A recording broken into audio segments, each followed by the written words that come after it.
नमस्कार साथियों, मुद्दे की बात में आज अरावली पर्वतमाला की श्रृंखला के संरक्षण और संवर्धन को लेकर है। देश भर में अरावली बचाने को लेकर के कई सारे जन आंदोलन चल रहे हैं। आखिर वास्तविकता क्या है और इसका व्यवहारिक पक्ष क्या है, कानूनी पक्ष क्या है, उसके बारे में जानेंगे हम। हमारे बीच में विशेष मेहमान के तौर पर श्री अनिल जी धीवा साहब, जो प्रमुख उद्योगपति हैं, विचारक हैं और आत्मनिर्भर भारत अभियान सीकर के जिला संयोजक भी हैं। सर, जिस तरीके से अरावली को लेकर एक बवाल मचा हुआ है, हकीकत में क्या है? देखिए, अभी जो कोर्ट का फैसला जो आया है जी, वो एक तरीके से सरकार, केंद्र सरकार और राज्य सरकारों को इंस्ट्रक्शन है जी कि आप जो भी 4 स्टेट से अरावली गुजर रही है वहाँ समान रूप से एक नियम की व्यवस्था हो जिससे कि अरावली का दोहन ना हो सके जी। तो सन 2006 से राजस्थान में ये 100 मीटर की हाइट वाला रूल तो तब से ही लागू है जी, कोई नई चीज़ नहीं है।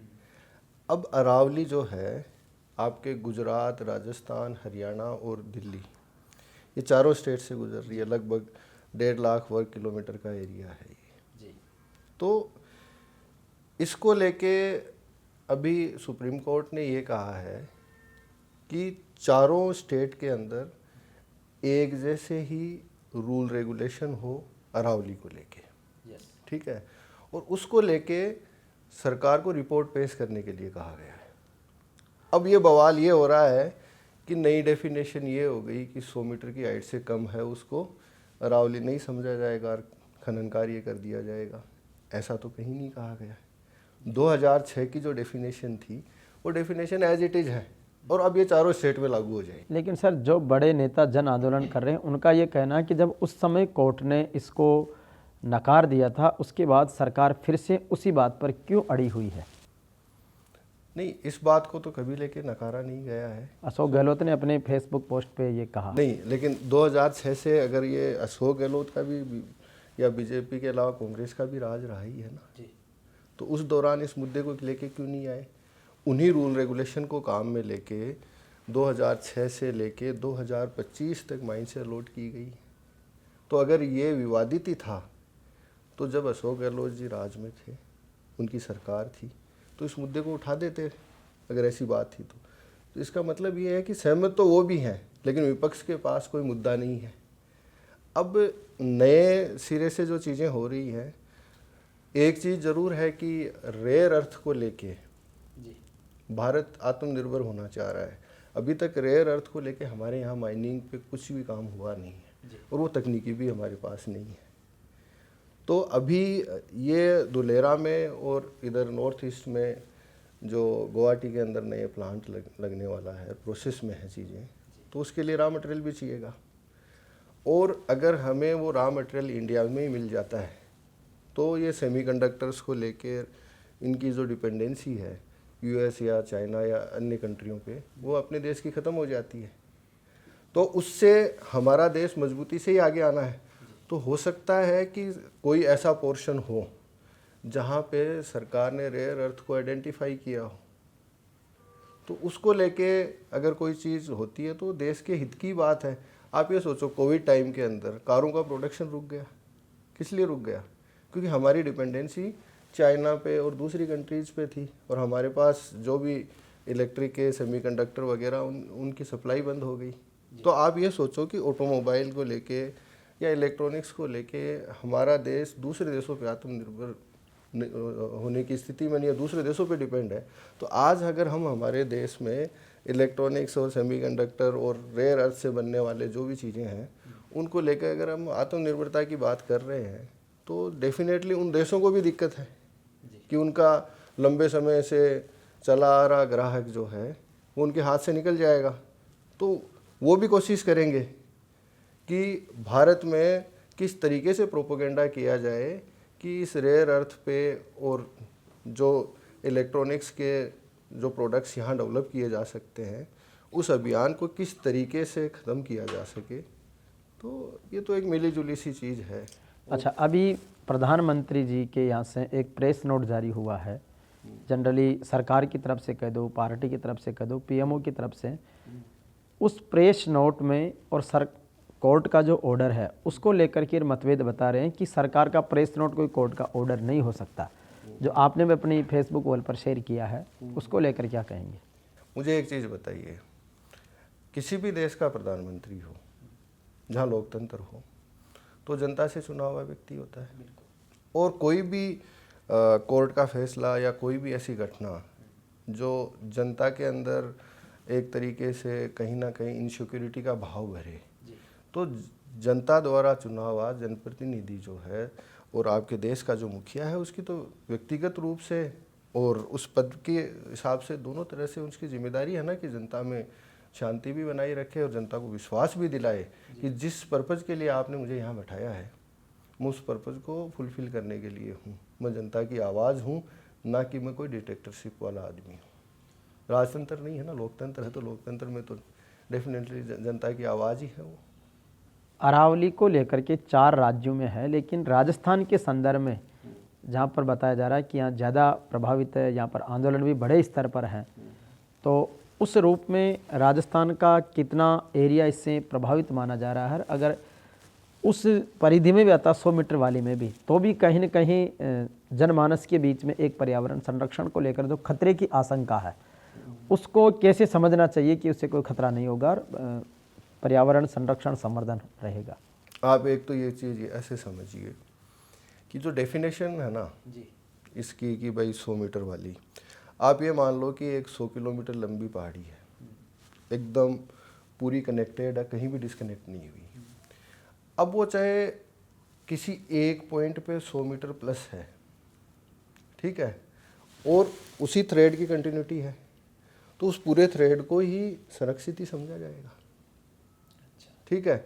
अब ये भ्रम ये फैलाया जा रहा है कि भाई 500 मीटर को लेके बोल रहे हैं, लेकिन आप ये समझो ना कि यहाँ आपके सामने 2 पहाड़ियाँ हैं, ठीक है, ये पूरी श्रृंखला है 100 किलोमीटर तक की लंबी, और इसके पास एक छोटी पहाड़ी है 500 मीटर की दूरी से बाहर है, ठीक है। तो आसपास के गांव के लोगों को या उस लोकेलिटी के लोगों को कंस्ट्रक्शन के लिए मटेरियल तो चाहिएगा, वो तो विदेश से आयात नहीं कर सकते हम लोग, चाहिएगा, तो वो 500 मीटर की दूरी से बाहर है और 100 मीटर से कम हाइट की छोटी कोई पहाड़ी है, तो उसके अंदर खनन के लिए अभी भी परमिशन है और उस अभी भी दिए जाते हैं, उस पर काम हो ही रहा है।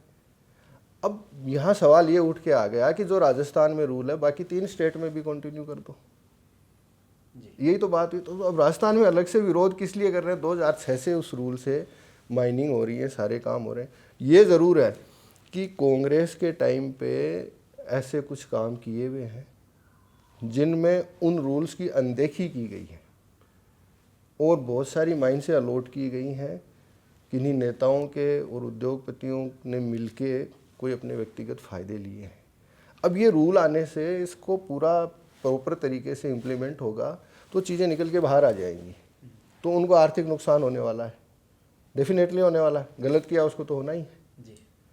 तो उनको डर है तो वो भी उसको स्पॉन्सर कर रहे हैं कि शोर मचाओ, इस पर कोई कार्रवाई नहीं हो। इस दौरान कांग्रेस राज के दौरान जितना अवैध खनन हुआ है उनकी भी खुली चिट्ठी सामने आने वाली है। तो अभी तो डेटा आएगा आपके सामने, वो दिन दूर नहीं है जब आपके सामने ये भी डेटा होगा कि जब कांग्रेस राज के दौरान कितने पट्टे दिए गए और कितने अरावली के क्षेत्र में दे दिए। तो वो चीज़ जब सामने आने वाली है तो इनका तो पूरा कच्चा चिट्ठा आना है, तो उसको छुपाने के लिए कुछ ना कुछ अभी से चालू है। और जनता जिनसे विरोध करवा रहे हैं, क्या उन्होंने ये रूल पढ़े हैं? किस किस को ये मालूम है कि 2006 से ये रूल है, उसी रूल की बात हो रही है? अभी तो कोर्ट तो ये कह रही है कि उसको इम्प्लीमेंट करो, समग्र रूप से इम्प्लीमेंट करो और आप कैसे काम कर रहे हो उसकी रिपोर्ट दो। कोर्ट ने ये थोड़ा ही कहा है कि आप नया रूल लागू कर लो, उसी रूल को आप समग्र रूप से लागू करके दो। तो सरकार भी चाह रही है कि हम कोर्ट के निर्देश की पालना करते हुए करेंगे तो हमारे लिए आसानी हो जाएगी, वरना जिन लोगों ने अवैध रूप से इन सरकार के रूल रेगुलेशन से बाहर निकल के या अरावली की डेफिनेशन का जो रूल था उससे बाहर निकल के जो गलत काम किए हैं वो झट से जाके कोर्ट की शरण लेंगे। तो कोर्ट ने पहले फैसला दे दिया तो सरकार के लिए भी आसानी है, जो गलत काम हुए हैं उन पे कार्रवाई कर सके। एक सर पट्टे के नाम पर जैसे मान लो एक इतने क्षेत्र का पट्टा लिया गया खनन का, लेकिन जो खनन करता है या जो लीज कंपनी होती है वो उससे कई ज़्यादा अवैध खनन कर लेती है, जिसको लेकर के बहुत सारी शिकायतें प्रशासन को, खनिज विभाग को होती है, लेकिन बहुत ज़्यादा कार्रवाई नहीं होती। इस तरीके से अवैध खनन बढ़ता जा रहा, इस पर कैसे रोक लगाई जाए? देखिए, राजस्थान में बीजेपी की सरकार आने के बाद में ड्रोन सर्वे पे बढ़ चढ़ के काम हो रहा है। तो ड्रोन से ही जो भी पॉइंट डिसाइड किए हुए हैं उनको सैटेलाइट से कनेक्ट करके आइडेंटिफाई किया जा रहा है कि इस एरिया के अंदर आपको लीज दी हुई है, इसमें काम कर रहे हो क्या आप, या इससे बाहर कर रहे हो, वो चीज़ उस ड्रोन सर्वे से बाहर निकल के आ रही है। दूसरा ये है कि बहुत सारे लोगों ने उसमें से खनन कर लिया और सरकारी रिकॉर्ड में कमी बताया, तो उसका भी ड्रोन सर्वे के बाद में बिल्कुल आंकलन हो रहा है। मान लीजिए किसी ने 1 साल के अंदर 5 लाख टन मटेरियल निकाला, तो 5 लाख मेट्रिक टन के लिए उस ड्रोन सर्वे से उसको अगर टेक्निकली चेक किया जाएगा, उसके मेजर्स चेक किए जाएंगे, तो पता लगेगा कि नहीं 5 नहीं, इसने तो 7 लाख निकाला या 10 निकाला है। तो अभी जो वर्तमान सरकार है उसकी नीयत है वो बिल्कुल साफ है। गलत काम करने वाले लोगों के लिए तो ये भय की स्थिति है, और जो सही काम कर रहे हैं उनके लिए अच्छी बात है ये। इसका एक उदाहरण और बताता हूँ आपको। 2014 से पहले जैसे माइंस वगैरह के अलॉटमेंट कैसे होते थे, आपने सुना कि ये कोल स्कैम हो गया, ये फलाना स्कैम हो गया, खनन को लेके बड़े स्कैम हुए थे। उसका मैं बताता हूँ, अपने लोकल लेवल पे भी हम बात करें, माइनर मिनरल्स की भी, जिसमें तेजा पत्थर वगैरह आम जनता को ज़रूरत के प्रोडक्ट होते हैं, इंडस्ट्रियल यूसेज नहीं होता, उनमें भी क्या होता था कि पुराने समय पर पहले आओ पहले पाओ वाली स्कीम होती थी। तो जैसे मान लीजिए किसी अक्स व्यक्ति ने सरकारी ज़मीन पे मिनरल आइडेंटिफाई कर दिया, माइनिंग डिपार्टमेंट में जाके उसने डॉक्यूमेंट सबमिट किए कि यहाँ पे मिनरल है और मैं इसको निकालने के लिए इस परियोजना में इंटरेस्टेड हूँ, तो सरकार उसका जियोलॉजिकल सर्वे करके उसको माइंस अलॉट कर देती थी। जब मोदी जी की सरकार आई उसके बाद में क्या हुआ, बीजेपी की सरकार आने के बाद में ये तय हुआ कि डिपार्टमेंट ही वो जियोलॉजिकल सर्वे पहले करेगा और फिर ऑनलाइन बोली लगेगी, और आप और हमारे जैसे व्यक्ति भी बोली लगा सकते हैं। पुराने समय में तो जो प्रभावशाली थे वही कर पाते थे। मान लीजिए आपने रिपोर्ट सबमिट भी कर दी जाके कि साहब इस एरिया में ये मिनरल है, ये मुझे इसमें इस परियोजना में इन्वेस्ट करना है और मेरे को लीज अलॉट करके दो। अगला बैक डेट में कॉलम खाली रखता था और किसी वही आदमी का नाम मेंशन कर देता कि इसने पहले से कर रखा है, जबकि किया हुआ कुछ ही नहीं है। तो वैसा भ्रष्टाचार जो है बिल्कुल ख़त्म हो गया है। तो वहाँ भ्रष्टाचार करने का स्कोप ख़त्म हुआ। ड्रोन सर्वे करके इलीगल माइनिंग को रोका जा रहा है कि आप अपनी बाउंड्री से बाहर जाके नहीं कर सकते, ठीक है। फिर जो अरावली के अंदर कोई भी प्रकार के गलत डॉक्यूमेंटेशन करके कोई अलॉटमेंट कर लिए इससे पहले वाली सरकारों के टाइम पे, उसको भी अभी आइडेंटिफाई करने पे काम हो रहा है। तो ये बौखलाहट तो होना स्वाभाविक है। एक सर 2 साल के कार्यकाल को किस तरीके से देखते हैं, क्योंकि विपक्ष ये बता रहा है कि सिर्फ पर्ची सरकार है, कुछ नहीं हो पा रहा है, आप किस तरीके से देखते हैं? ऐसा है, देखो मैं बताऊँ, जब मुद्दे नहीं होते ना तो ऐसी बौखलाहट की बातें बोली जाती हैं।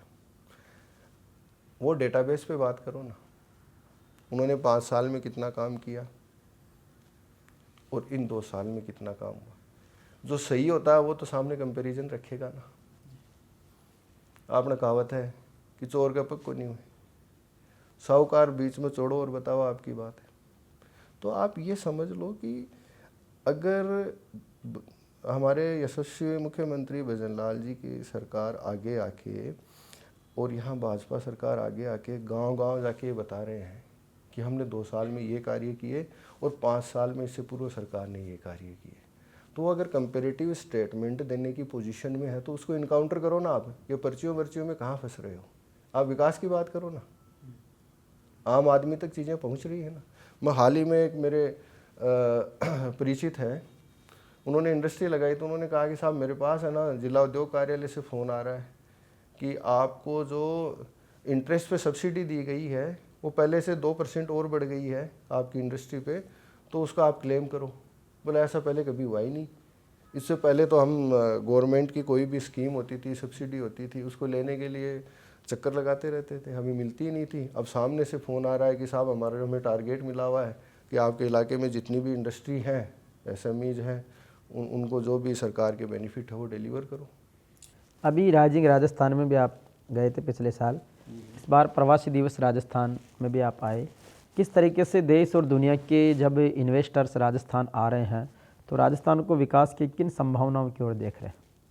देखो, राजस्थान के लिए और अपने देश के लिए आने वाले ये 10-15 साल गोल्डन पीरियड है। इस दौरान अगर कोई आदमी मिट्टी भी बेचेगा ना तो भी 2 रुपये अच्छे कमाने वाला है। और जिसके अंदर व्यापार करने का कौशल है, तो कौशल के साथ ये बात आती है, आपके अंदर व्यापार का कौशल हो, अच्छे एथिक्स हो, वैल्यूज़ हो और अपने काम को लेके आप कर्मठ हो, तो अगर आप पूरे समर्पण के साथ कोई भी काम करोगे ना तो आपको अच्छे रिजल्ट ही मिलने हैं। क्योंकि केंद्र और राज्य सरकार, ये जो डबल इंजन की सरकार है राजस्थान और देश में, तो ये जो है इसके बेनिफिट मिलने ही हैं। यहाँ कोई कॉन्फ्लिक्ट वाली पोजीशन नहीं है। जो सेंटर सोच रहा है वो स्टेट भी सोच रहा है। टारगेट क्या है? विकास, डेवलपमेंट, लोगों को सेल्फ डिपेंड करना।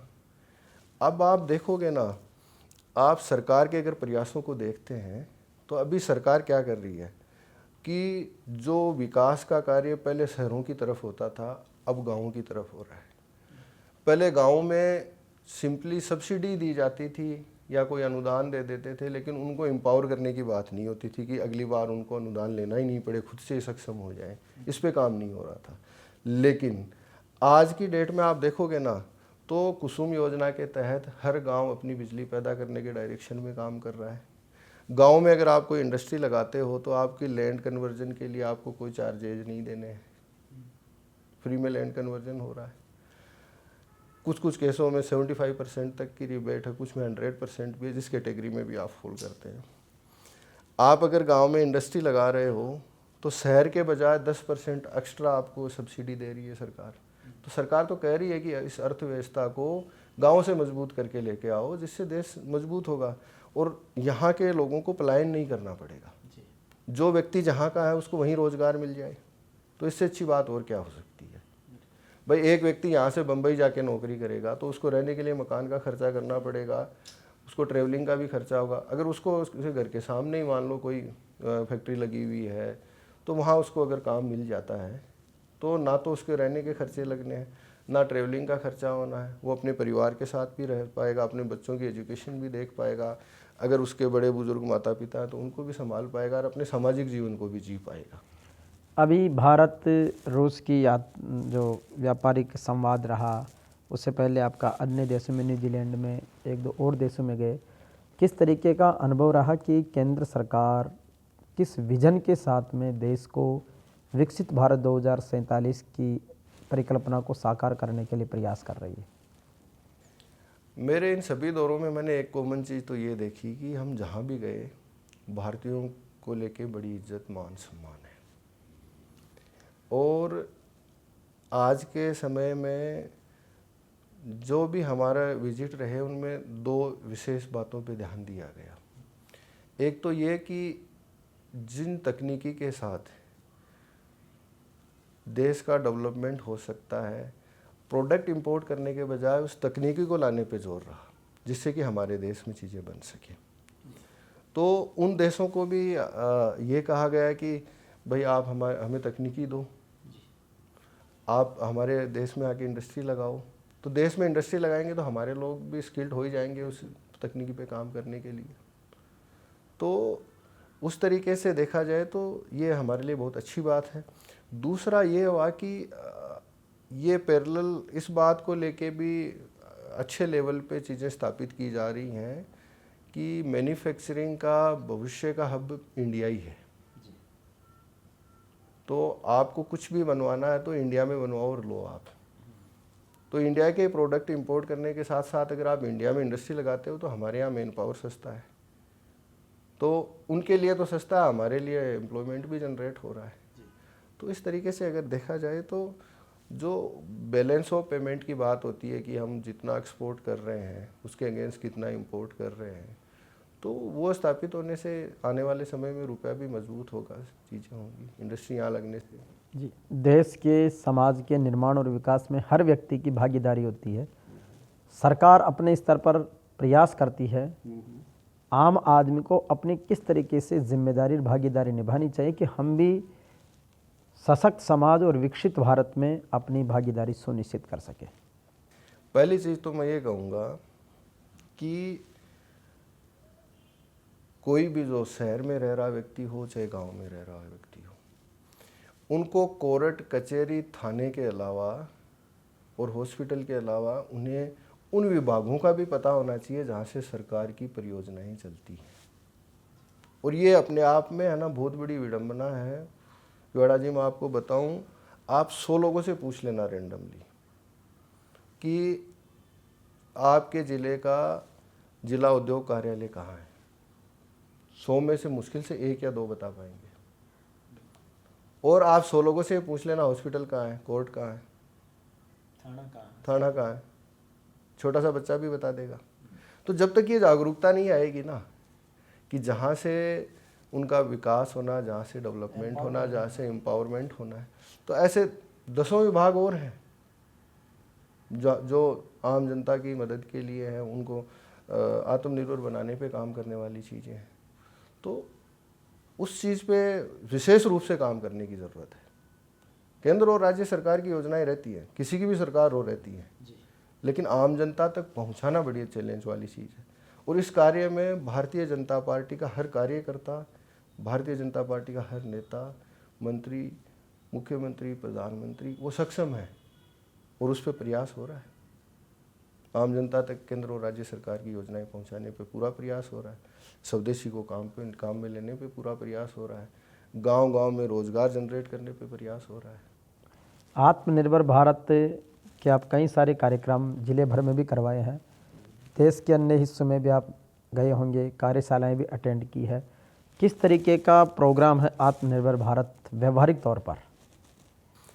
देखिए, ये एक जनमानस के दिन प्रतिदिन के कार्यों में एक जागरूकता लाने का कार्यक्रम है, जिससे ये बताना है कि हमारे देश में बनी हुई वस्तुएं ही हमें काम में लेनी है।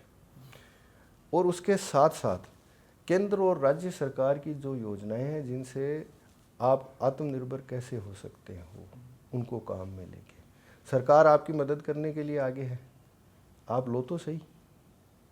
तो ये आत्मनिर्भर भारत का जो अभियान है, ये अपने आप में एक संदेश है हर उस व्यक्ति को जो अंतिम छोर पे बैठा है कि आपके लिए सरकार तैयार है। आप देखो, देश आज़ाद होने के बाद में अगर आप इंडस्ट्री लगाने की बात करते हो तो आपके सामने सबसे पहला चैलेंज क्या आता है कि आपको वर्किंग कैपिटल चाहिए, पैसा लगाने के लिए पैसा चाहिए। पैसा नहीं है तो थोड़ा बहुत है तो फिर बैंक से लेंगे, बैंक के पास जाओगे तो बैंक कहेगा कोलेटरल दो, ठीक है। लेकिन आज ऐसी स्थिति नहीं है। आज हमारे देश के यशस्वी प्रधानमंत्री नरेंद्र मोदी जी कहते हैं कि हम आपके क्रेडिट गारंटी लेने के लिए तैयार, आप तो इंडस्ट्री लगाओ ना। आप 2 करोड़ का, 5 करोड़ का सरकार गारंटी दे रही है। सरकार गारंटी दे रही है और सरकार साथ में सब्सिडी भी दे रही है कि आपको जो अपने बिजनेस को किक स्टार्ट करने के लिए जो बेसिक पैसा चाहिए वो सब्सिडी के रूप में दे रहे हैं। फिर उस लोन को रिपेमेंट करने के लिए सरकार आपके हिस्से का इंटरेस्ट दे रही है, 8 से 9% तक की रिबेट दे रही है। तो आपको बिना ब्याज का पैसा, शुरू में अनुदान, फिर जब आप अपना माल बेच रहे हो तो उसके अंदर भी मान लीजिए आपका 18% टैक्स का कोई अगर प्रोडक्ट आप बना रहे हो तो आपकी 9% SGST होती है और 9% IGST होती है। तो 9% जो स्टेट की GST है वो तो राजस्थान में रिवर्सल मिल रही है आपको जो आप बिजली जो काम में लोगे, इलेक्ट्रिसिटी काम में लोगे, उस पर भी रिबेट है। ज़मीन आप कन्वर्जन करा रहे हो, फ्री में कन्वर्जन हो रहा है। ज़मीन की आप रजिस्ट्री करवा रहे हो तो रजिस्ट्री के लिए भी जो शुल्क लग रहा है वो भी 75% तक की छूट है। तो अगर मैं हर तरीके से कहूँ कि एक बेरोज़गार युवक अगर आज के समय में अपने कौशल को काम में लेके कोई इंडस्ट्री लगाना चाहता है तो इससे ज़्यादा सूटेबल टाइम है ही नहीं।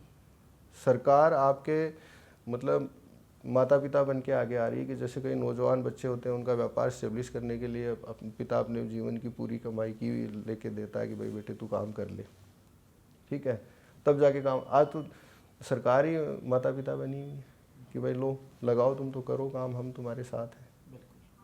तो इससे ज़्यादा सुनहरा समय इस देश के आज़ाद होने से लेके आज तक कभी नहीं था।